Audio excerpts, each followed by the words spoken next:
Okay, we can start by revising the ingredients and then we can go. So we should have the fennels. I've cut 2 fennels in half, but even if you boil them full, it's not a problem. For practical reason, they wouldn't fit my microwave, so I've cut them. But important is to pre-boil them because they like this, they're halfway in the cooking process, and then when we cook them in the oven, they will be very quick. So it's a very quick dish to prepare. With those, we should have garlic, a few cloves, parsley, a lot of parmesan, which I love. It's about 300 grams of parmesan or similar cheese if you couldn't find parmesan, and breadcrumb. And as I said before, a little bit of water or milk, depending what you prefer. And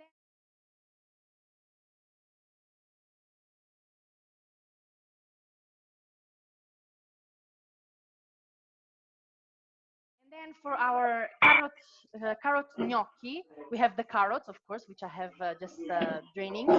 Ricotta, or if you couldn't find ricotta, other soft cheese, let's say, it's fine. So I remember Sharon couldn't find any ricotta, so mascarpone, Philadelphia, anything that, let's say, can help us, let's say, garnish the mixture of the gnocchi that we will prepare. But it's a soft cheese anyway.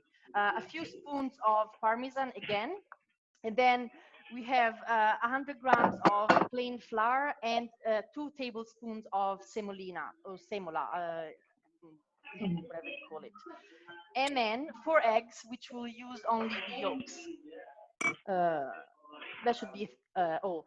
So as, let's say, spices to use with this, well, you need salt, of course, and nutmeg, if you have any. This is not necessary.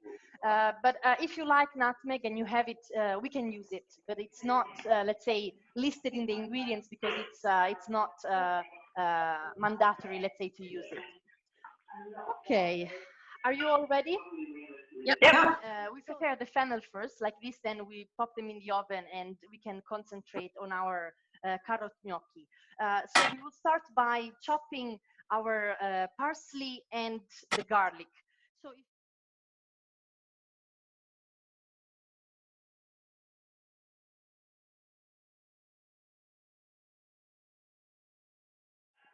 if okay, good. So you can take your fennel, and if you have them full or in pieces, I'll show you from the piece. I've simply cut mine in half. So now what we're doing is we're cutting smaller slices, smaller pieces like this. Okay.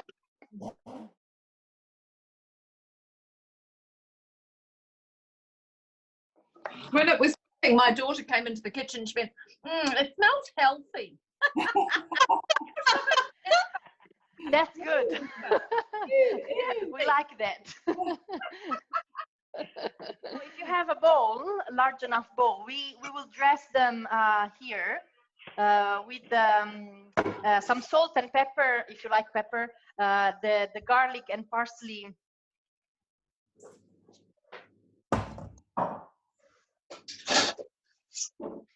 And of course, olive oil, a little bit of olive oil, just to dress them all together.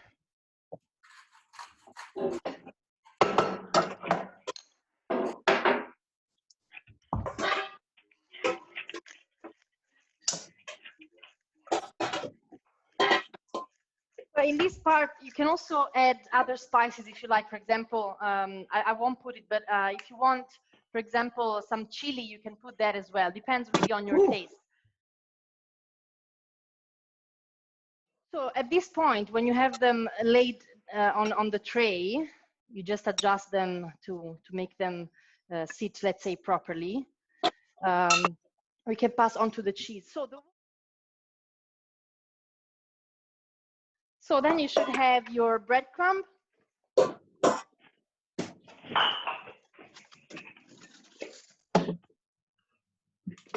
Yum. And again, you simply put it on top. It has to become like a crusty layer of both the parmesan that won't melt inside let's say, that will stay on the top, and It will make the crusty layer on top. So this dish, I didn't mention, but you could also be dressing it, another version, let's say, of the same recipe, dressing it with bechamel. And to just finalize, we sprinkle a little bit of olive oil, just a little bit.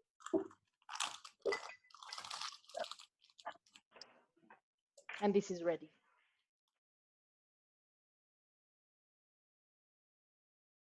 We have to mix our carrots. So you can decide to do that with a food processor, or if you have a, how do you say, a tool to mash them.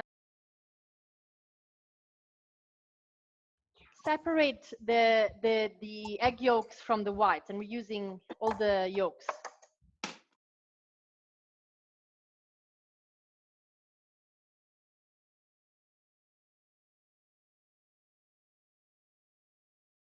If you're ready with the eggs, you can also put in the ricotta or the cheese.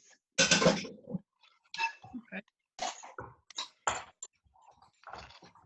Perfect. Yeah. So I have a lot of carrots. A lot of what? No, we're only the three of us, and probably it's a lot of carrots. Oh. Okay. It's 100 grams of ricotta, isn't it? Yes. Yes. Yeah. So Irene, can you freeze this? So once they're made and laid on the dish, you can freeze them. Important is that you freeze them. They have to be laying on a dish or something. They have to be frozen. Yes, so they're separately. separate. Yeah. Yeah. So, and that's before you cook it. Yes. So the freezing thing, also with gnocchi, you can freeze them. Again, simply freeze them on a dish or something, and then when they're frozen, you can put them, pop them in a bag, and do like smaller bags, and so that when you need them, you simply boil the water and then pop them in without having to do anything else. Yeah, you can do that. Yeah. Absolutely. Oh, okay. Can I just ask something, because I turned my back for a moment? We have the eggs as well at this point. Yes. Yes. Both the eggs and the cheese. The cheese. Thank you. Oh, the ricotta. Yeah. See. Emery, pay attention. And also the grated cheese can go in, the parmesan, or Thank you.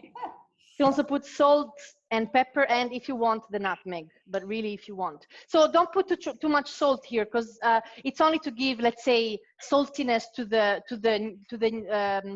gnocchi. But of course, we have to remember to put salt in the water where the gnocchi will be boiling. So I like also pepper, but again, pepper and nutmeg are not necessary if you don't want. So I've already have here the semolina and the flour, so you can put.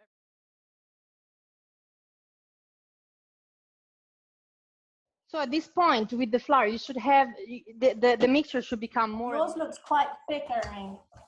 Yeah, Irene, can you just point yours towards the camera? But yeah, the paste anyway should hold like this, you see, because now we will have to use our hands and make little Perfect bowls, let's say. Yes. So I should just add more flour to mine to make it thicker, like a dough. If you think that it's not thick enough, you can do that. But before you do, try. So usually carrot gnocchi are a bit like long. Like an egg. Can you see? Mm-hmm. A little long and not really round. But really this is up to you. You don't have to do it this way. You can do them round if you prefer. This is really personal taste. So once you've done that, you simply pass them onto the flour like this, gently, because of course they're very soft. And once they're coated with flour, you can put them aside. So I'll show you also how to lay them on the dish. So the dish, you can put it next to you, should have a layer of flour on the bottom, because of course we're placing our gnocchi on top of it, so they don't have to stick. And you simply place it on top like this. And then we'll go just one next to the other. They don't have to touch each other. They have to be separated. Is it clear? Do you have any questions? No, okay. Sorry? Okay. Okay, good. I'm not sure about the size. I think mine are a bit big. Really depends. It's how you like it. It doesn't have a rule. The way you prefer it. Of course, in my case, I'm doing them a bit bigger, so they might take more time to cook. Gnocchi, either potatoes but we're talking about a minute, not ages. But gnocchi, nudi, and carrot gnocchi, they are ready when they float. So you will have your water boiling with salt. And when it boils, you have to gently move them in. I will show you, well, pretend I'm doing it. I will show you later. And then stir gently by not actually moving the gnocchi, but by doing, let's say, a whirlpool with the water, so that, because of course they're very soft and they risk to break if you actually stir them. So we usually move the water so that we make sure that they don't stick. And after that, they actually float when they're cooked, when they're ready. But it takes really a couple of minutes, not more. So the bigger, of course, it will take a little longer because they're heavier, right? So when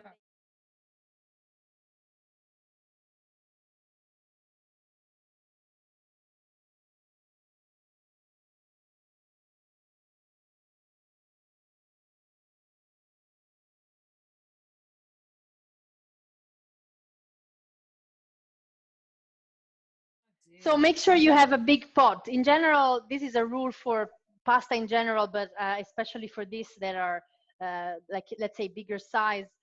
It's always good to have a pot with a lot of water.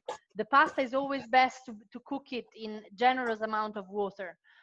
So have a big pot, bigger than you would use normally.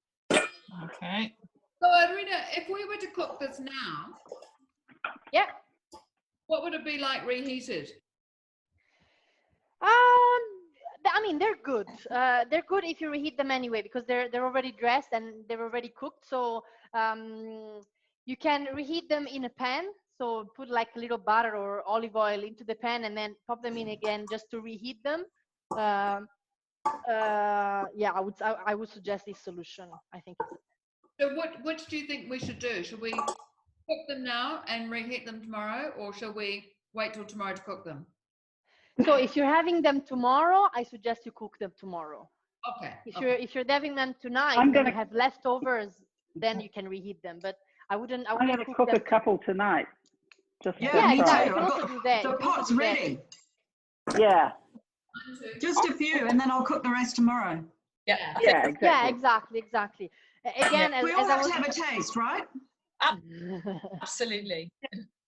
Yeah. So remember, as I told you before, that if you leave those that will stay in the fridge until tomorrow, when you take them out, make sure you sparkle flour again on top of them, and you make sure that because they will certainly stick to the dish, and they will be separated, so they won't stick together again. But make sure that you sprinkle some more flour on top before you cook them. Otherwise, if you don't do that, they will stick again during the cooking.